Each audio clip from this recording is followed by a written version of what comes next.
تراویح کے بارے میں یاد رکھیے گا کہ تراویح سنت مؤکدہ علی العین ہے، یعنی ہر عاقل مسلمان عاقل بالغ مسلمان مرد و عورت پر تراویح پڑھنا سنت مؤکدہ ہے، اور یہ رمضان کی تمام راتوں میں پڑھی جائے گی۔ ایسا نہیں ہے کہ آپ نے 5 روزہ 10 روزہ تراویح میں شرکت کی تو باقی آپ دن کے چھوڑ دیں، پورے 30 دن پڑھی جائے گی یا 29 دن جیسے روزوں کا ہوتا ہے معاملہ، اور 20 رکعت تراویح ہوتی ہے، اور یہ مرد اور دونوں کو پڑھنی ہوتی ہے۔ چاہے آپ جماعت کے ساتھ پڑھیں، یہ بیسٹ ہے اور بہترین چیز ہے، لیکن اس کی جماعت سنت مؤکدہ علی الکفایہ ہے کہ اگر کچھ لوگوں نے جماعت قائم کر لی تو باقی بری ذمہ ہوتے ہیں، تو گھر پر بھی آپ نماز کو ادا کر سکتے ہیں، لیکن اکثر ایسے ہی ہوتا ہے کہ گھر پہ نماز ادا کرتے ہوئے سستی آتی ہے، اس لیے جماعت کے ساتھ نماز پڑھیں، یہی بیسٹ ہے۔ ہاں، جو جماعت کے ساتھ نماز پڑھ رہے ہیں ان کے لیے ایک مزید سنت یہ ہے کہ اگر صحیح پڑھنے والا ہے تو پورے ایک قرآن کا ختم کرنا یہ بھی سنت مؤکدہ ہے، تو پھر وہاں پہ مسجد میں قرآن کا ختم ہونا چاہیے۔ اس کا مطلب یہ ہوا، یہ کلیئر ہو گئی بات کہ اگر آپ گھر میں نماز پڑھتے ہیں، تراویح گھر میں پڑھتے ہیں، تو پھر آپ کے لیے قرآن ختم کرنا کوئی واجب نہیں ہے، یہ سنت مؤکدہ نہیں ہے۔ نہ یہ کہ آپ کا مسجد میں جا کے نماز ادا کر کے پورا قرآن سننا کوئی لازم ہو، یہ بھی نہیں ہے۔ جو مسجد میں اہتمام ہو رہا ہے وہاں کمیٹی امام اور مقتدی جو ہیں وہ ایک قرآن کے ختم کا اہتمام کریں تاکہ سنت مؤکدہ ادا ہو، لیکن ہر ایک کو قرآن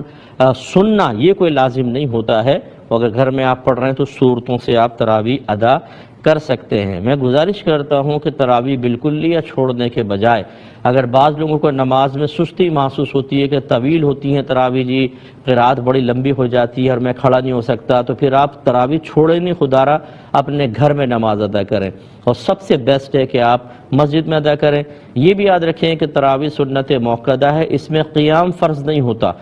یہ لازم نہیں ہے۔ تو بعض کہتے ہیں ہم تھک جاتے ہیں، اتنی لمبی ہوتی ہے، آپ بیٹھ کے نماز پڑھ لیں، بلا عذر بھی بیٹھ کے پڑھیں گے، آدھا ثواب ملے گا، لیکن آپ کی نماز انشاءاللہ ہو جائے گی۔ اس سے میری وہ بہنیں بھی درس حاصل کریں جو گھر میں کام کر کے تھک جاتی ہیں، اور یقیناً میں آپ کی تائید کروں گا، بعض بہنیں افطار تیار کرنا، سحری، اور سارا دن بیچاری مصروف رہتی ہیں، حالت روزہ میں آپ تھک جاتی ہوں گی، لیکن تراویح چھوڑے نہیں،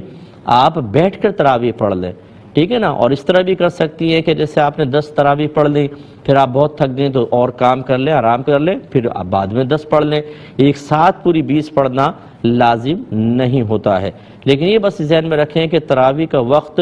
عشاء کے فرائض کے بعد شروع ہوتا ہے۔ آپ نے عشاء کے فرض پڑھ لیے پھر آپ تراویح پڑھ سکتے ہیں، لہذا جو ہمارے بھائی وغیرہ مسجد میں آئے اور فرض کر لیں کہ عشاء کی جماعت نکل گئی، تراویح سٹارٹ ہو گئی، تو آپ ڈائریکٹ تراویح میں شامل نہیں ہوئیے گا، ورنہ آپ کی تراویح نہیں ہوگی، یہ نفل نماز بنے گی۔ آپ کو چاہیے یہ کہ پہلے آپ علیحدہ کھڑے ہو کر عشاء کے 4 فرض پڑھیں، پھر آپ جماعت میں شامل ہوں۔ اب یہ دیکھ لیں آخر میں کہ کتنی رکعتیں آپ کی نکل گئیں، وہ پھر آپ وطر سے پہلے بھی پڑھ سکتے ہیں اور وطر کے بعد بھی پڑھ سکتے ہیں۔ تو رمضان آتا ہے تو آپ دیکھتے ہیں کہ مسجد کتنی بھری ہوتی ہے۔ پہلے دن تو جگہ نہیں ملتی مسجد کے اندر، فجر کے اندر جوتیوں تک پبلک، اور تراویح کے اندر بھی جوش ہمارا دیکھنے والا ہوتا ہے۔ اس کے بعد جیسے برف کی سیل پگھلتی ہے نا، ایسے ایسا پانی نکلتا ہے، وہ یوں سمٹ سمٹ کے ختم ہوتا کہ بھاپ بن کے اڑ جاتی ہے۔ ایک ہفتے بعد آدھی مسجد خالی، 15 دن بعد اور خالی، اور 27ویں تک تو تقریباً ریگولر نمازی، اور 27 کے بعد تو ریگولر نمازی بھی بھاگ جاتے بعض اوقات۔ خاص طور پہ پیشہ ور حافظ جو ہوتے ہیں نا، یہ صرف داڑھی رکھتے ہی تراویح پڑھانے کے لیے، اور جیسی 27ویں ختم ہوتی ہے داڑھی صاف کی اور زمزمہ پہ بہنوں کی زیارت کے لیے پہنچ گیا، وہ طارق روڈ پہ پہنچا ہوا ہے جی بہنوں کی زیارت کرنے کے لیے۔ شرم نہیں آتی تمہیں؟ تم نے پیسہ کمانے کے لیے قرآن بیچ کر تم نے فوراً داڑھی منڈوائی اور پہنچ گئے تم وہاں پر بازاروں کی زینت بننے کے لیے، شرم نہیں آتی ہے؟ یہ ہماری صورتحال ہے۔ تو نمبر 1 علم دین سیکھنا، نمبر 2 اس کے تقاضے کے مطابق عمل کرنا، نمبر 3 استقامت، لگاتار عمل کرنا۔ ایک دفعہ نماز شروع کی ہے تو اب مرتے دم تک چلے گی، روزے رکھنے ہیں مرتے دم تک روزے رکھیں گے، قرآن پاک کی تلاوت ہے مرتے دم تک تلاوت قرآن ہوگی، ہمارے گھر میں قرآن کھلتا ہے؟ کتنے نوجوان ایسے بیٹھے ہوں گے جنہوں نے بچپن میں قرآن پڑھا ہوگا اور اب ان سے قرآن سن کر دیکھ لیں، پڑھنا ہی نہیں آئے گا۔